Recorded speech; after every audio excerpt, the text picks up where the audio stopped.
Hey, cruise friends. Everyone told me that I had to be in a balcony cabin when I took my Alaskan cruise, but I had an interior cabin and it was awesome. Let me show you around.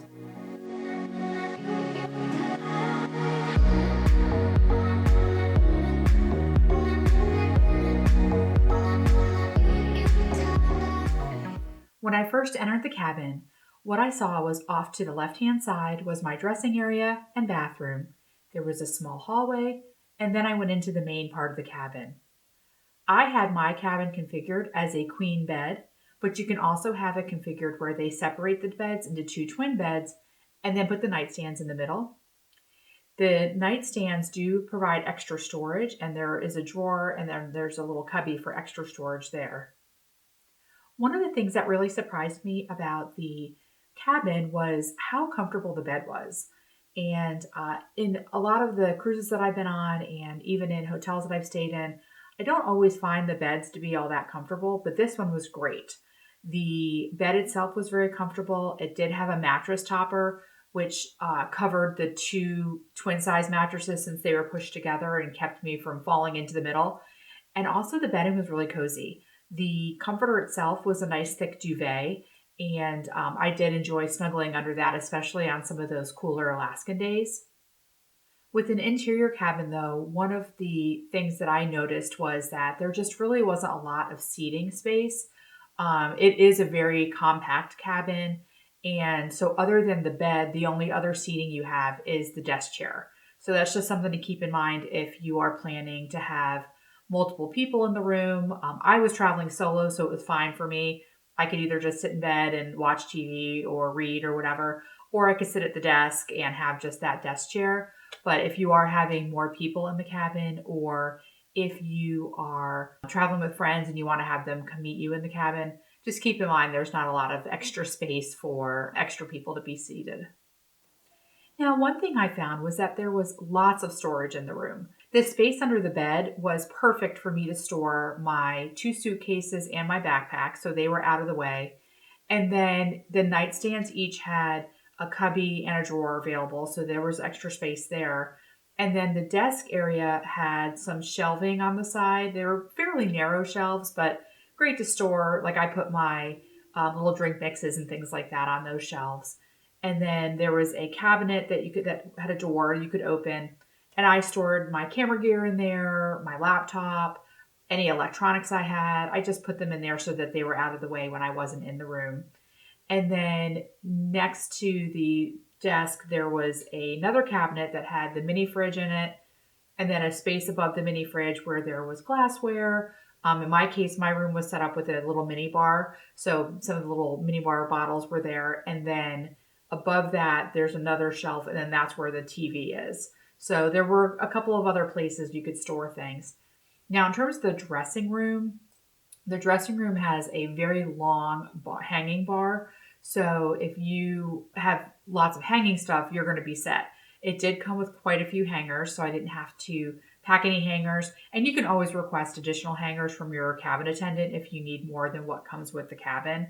And then above the hanging bar, there was a shelf, a nice long shelf. That's where the life jackets were, but there was plenty of room for me to store shoes and hats and those other things I just wanted to have up out of the way. And then also in the dressing area, there is a tall cabinet with a door. And when you open that door, inside there's shelves. And then that's also where the in-cabin safe is. In this case, the cabin safe was fairly small. It wasn't big enough to store my laptop in, but it did have plenty of room for my passport and my wallet and any of the jewelry that I had with me, so I could just have that stored safely while I was out of the cabin. The desk area, for me, I treated it more like a vanity. So it does have a large mirror behind it. That's also where the built-in blow dryer is. I have long hair, and that blow dryer was okay. It wasn't great, but it did the job. And I didn't want to have to pack one of my own, so it was fine. Also on that desk area, there is a phone, and you can use that phone to call either dining services, or if you need to call customer or guest services, you can do that from that phone. There is a way for folks to leave you messages on there. I was traveling solo, so no one needed to call me, but it did have that capability. So you do have that. The only thing is that that phone does take up some of the desk space, and I would have rather just had the extra space on my desk than have that phone there. And then, like I said, the mini fridge is right there next to the desk. And my cabin was set up with a mini bar when I boarded. So I did have some soft drinks, some water. I think I had a couple of beers in my mini fridge. And then I had some little bitty bottles of different cocktail makings that I could have on the ship. If you don't have the level of status on the ship where your mini bar is set up for you, you can bring a 12 pack of soda onto the ship with you. So, actually, at one of the ports, as a 22-day cruise, I did use the drinks that were in there. And then about halfway through, I went ahead and just bought a 12 pack of Diet Coke just to keep in my mini fridge for convenience purposes. I just wanted to have access to cans of Diet Coke whenever I wanted them. You can also, if you want to put like bottled water in there, that would be a great use for that space. You are allowed to bring a bottle of wine with you, and I think it's one bottle per passenger. So if there's two of you in the cabin, you can have two bottles. And so that's another thing that maybe you would put in the mini fridge if you brought like a white wine or a Prosecco or something like that that you wanted chilled. You could put that in there, and it had plenty of space for things like that. In the area above the mini fridge, there was some glassware there as well, so I could use that if I wanted to make a drink in the room. I also used that just when I just wanted to have water out of a glass instead of out of a bottle. And when the room attendant serviced the room each day, they would just put fresh glassware out, and that was great. And then above the desk area and fridge area, that's where the flat screen TV is that is in the room for you to enjoy. And that flat screen TV, it's a pretty decent size considering it's a fairly small room and it's like up in the corner, so it's out of the way. The TV does have a pretty good number of live channels. I think it had like Fox News, BBC News, MSNBC, and it had two ESPN channels, and then just a collection of like maybe like HGTV, TLC, like those kinds of stations. So you're not necessarily going to get like your NBC, CBS, ABC, of those broadcast channels, but you do have like a handful of the cable channels available for you. They also have a pretty good number of on-demand TV shows and movies available. I actually binge watched The New Love Boat, which was a dating show that was filmed on a Princess cruise ship. And so they do have that on there. And I think that was kind of a funny thing to watch at the beginning of my cruise. And then also on the TV, they do have some informational channels for you. So there is a weather channel, so you can see what the weather is and you can scroll through and look at like your upcoming ports. And then there's a map that shows like the GPS location of the ship, and you can see, where you are in proximity to your upcoming port. And then there's the Wake, which is the morning show produced by the cruise director. And that just gives you a little bit of information about, your port that day, what activities are going to be on the ship.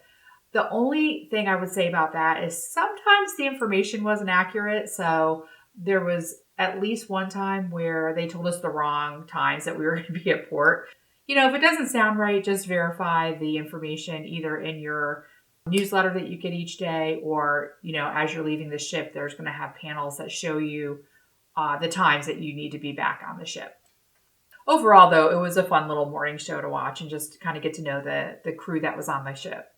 The TV also had the privacy settings for the cabin. So you could, on the TV, put your do not disturb on, and that would let your cabin steward know that, you were in the cabin and that you didn't need anything. You could also switch it to need service as you were leaving for either breakfast or dinner when you want to have your cabin serviced.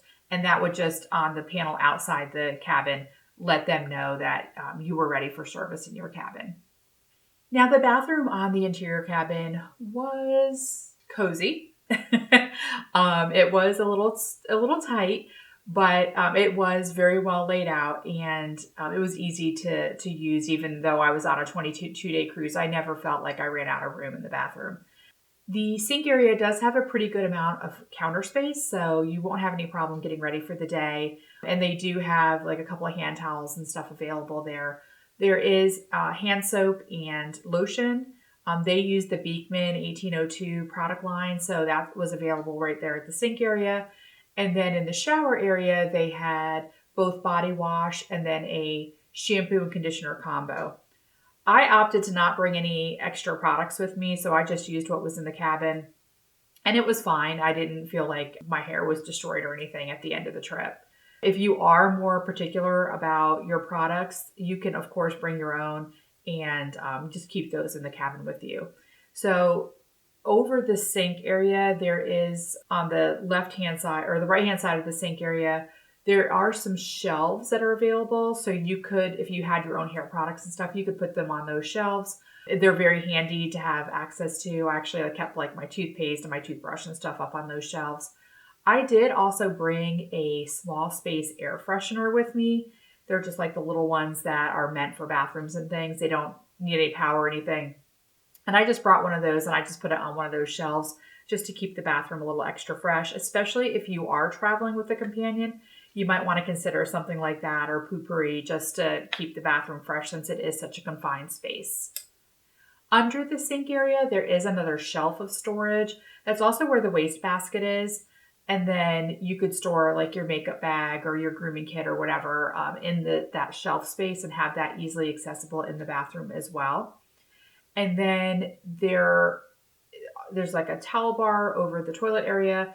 And then you have your shower space. And on the Ruby Princess, the showers are the kind that have a shower curtain as opposed to a shower door. I know some people really don't like the shower curtain. They feel like it clings to them when they're in the shower. I didn't find that to be a problem, and the curtain was attacking me. But if you are sensitive to that, that's something just to keep in mind as you are planning your travel. So in terms of the lighting in the room, I really felt like the room was well lit. There was overhead lighting, there were lights on the nightstand, there was some other task lighting in the room. And even though I didn't have the natural light that would come from having a ocean view room or a balcony room, I didn't feel like my room was dark, except for when I turned all the lights off, which was great for sleeping. So they did have motion activated lighting underneath. There's like a strip light underneath the end table. So that was really nice. If you needed to get up in the night to go to the restroom, you could just put your feet down and it would activate this light on the floor that you could take to go to the restroom. So that part was great. The part I didn't like as much was that when you did that, the motion activation also will turn on the light in the dressing area, which is pretty bright. It's an overhead light. It's pretty bright. And I was traveling solo, so that was not a huge problem. But if you do have a companion in the room and then you get up to go to the restroom, that light comes on. There's no switch for it. It just comes on. So that might, disturb another, person that might be in the room with you. So that's just something to keep in mind and factor in as part of your decision making on if this is going to be a good fit for you. Now, the cabin itself, it does feel a little bit dated and it's super well maintained. It's very clean, but the decor does show that it's like a little bit of an, out of date style. And one of the things that really makes it show its age is the fact that there are no USB ports anywhere in the cabin. So there's nothing on the nightstand built into the lamp, in the desk area. There's no USB charging at all. There aren't even really very many outlets. So there were 2 outlets that were in the desk area. They're pretty narrow. They're like unusually narrow, like they're very close together. And so I couldn't even use both of them at the same time because my plugs were too wide and they would like bump into each other. And then there is another outlet that's above the cabinet, like next to where the TV is. So you could plug something in up there if you didn't have to have it like super accessible. Or in my case, what I did is I plugged in my USB charging port there, and then I ran a really long USB cable from there to bed so that I could have my phone charging next to my bed. So that is definitely something to factor in if you want to bring like a USB charging, like a station or docking station or something like that to make sure you have plenty of ways to charge your devices.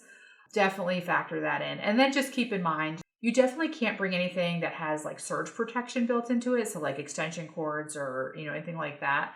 But you can bring like a charging plug that has like multiple USB openings in it. That's fine. They're not going to give you any trouble with that. And I did have quite a few devices with me. I had cameras and I had my laptop and I had my phone. So I did just kind of rotate through what was charging and that worked out fine for me. In the bathroom, there is one plug there as well, but it actually has a sign next to it that lets you know that it's just for using for with a razor. So if you have to plug your razor in to use it for men, then that just keep in mind that that's what that one plug in there for. It's not for like your hair dryer or your curling iron or anything like that. You're gonna need to use the ones that are at the desk area for that. To get to your cabin, you don't even need to have a room key or anything like that. Your medallion acts as your room key. So as you are walking down the hallway, when you get usually a couple doors before, you'll hear it click. And essentially all that is it's just using your medallion to unlock the door for you, which is awesome. It's so handy to just be able to basically walk up and open your door. Now, I actually wore my medallion as a bracelet. So I just got a band, got it on Amazon. I'll include the link in the description of the video. But I just wore it on a band, and essentially it just looks like an air tag, and I just popped it into this band, and then I could just wear it around everywhere with me. It was super accessible and it worked fine. I had no problems with using the medallion to open my door, or other places on the ship where they use the medallion as a way to identify you to see if you have a drink package and things like that. I really thought that the service in the room was great. I did have twice a day service. So typically in the morning service, my attendant would come in and make the bed for the day. So with throw pillows and everything, swap out any used towels, take out the trash, take out if I had any like cups or dishes or anything left from the day before, all that would be taken out. So when I came back from breakfast, usually my room was just fresh and ready for the day. And then there's a second service that typically they would do when I would leave maybe for like a pre-dinner drink. And sometime between then and when I got back after dinner, they would have come again. And when they do the turn down service, they do turn down the bed. So they stash the throw pillows, they fold down the comforter. They freshen up if they need to freshen any towels, they can do that. They take the trash out. And again, the room is nice and fresh when you get back and it's ready for you to enjoy for the evening. So I really thought that they did a great job with that. When they come in the evening, that's usually when they bring any notices. So you'll get your Princess Patter, which is like their little paper newsletter each day. So you would get that. If there's any kind of invitations that you might get to a special event, or if you booked a new excursion and you need your tickets for that, all that type of stuff tends to be delivered during that turn down service and left on your bed. So when you come back in the evening, that is all going to be waiting for you. Now, I did have status that also gave me on our formal nights an extra little service, which was just like a little appetizer or hors d'oeuvre that was delivered to the cabin that I could enjoy while I was getting ready for formal night. So that was a fun little extra thing. And how I got that was they left a card in my room or my cabin that I could mark which of the options I was interested in. And I would just put that on my door handle the night before. And then they would come through and collect those. And then at whatever time window you asked for, they would just bring it to your cabin. So that was nice. And then in terms of room service in the cabin, you can also get room service. So if you just want like a light breakfast delivered to your cabin, they do have breakfast cards for that, where again, you can mark off if you want coffee, if you want yogurt, if you want cereal. They don't really serve hot food except for like a breakfast sandwich by that card. So sometimes like if I wanted to get breakfast delivered before a port day so I could just enjoy it while I was getting ready, then I might get the breakfast sandwich then. But otherwise, it's more like a continental breakfast. But you can also write little notes on that card. So you can mark that you want coffee, but I actually wrote a little note and asked for a carafe of coffee because I wanted to have all the coffee. And they brought it. And then what I found was whatever time window I said I wanted the breakfast delivered, it would come like in the first 2 minutes of that time window. So just make sure like you're up for whatever time window you mark to have your room service delivered in the morning.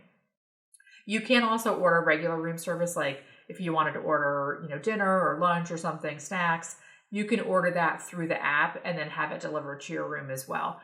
They do charge a fee, like the first time you order, they charge a fee for just kind of the rest of the cruise. But if you have, like, I have Princess Plus, which is one of their packages, and room service delivery is just bundled into that. So I didn't have to pay any extra fee for that once I did it. I did choose to tip the room service delivery people just a couple of bucks, but they always seem to really appreciate it. And I appreciated that I didn't have to leave my cabin if I just wanted a little snack or something while I was, like, either recovering from a port day or getting ready to go back out.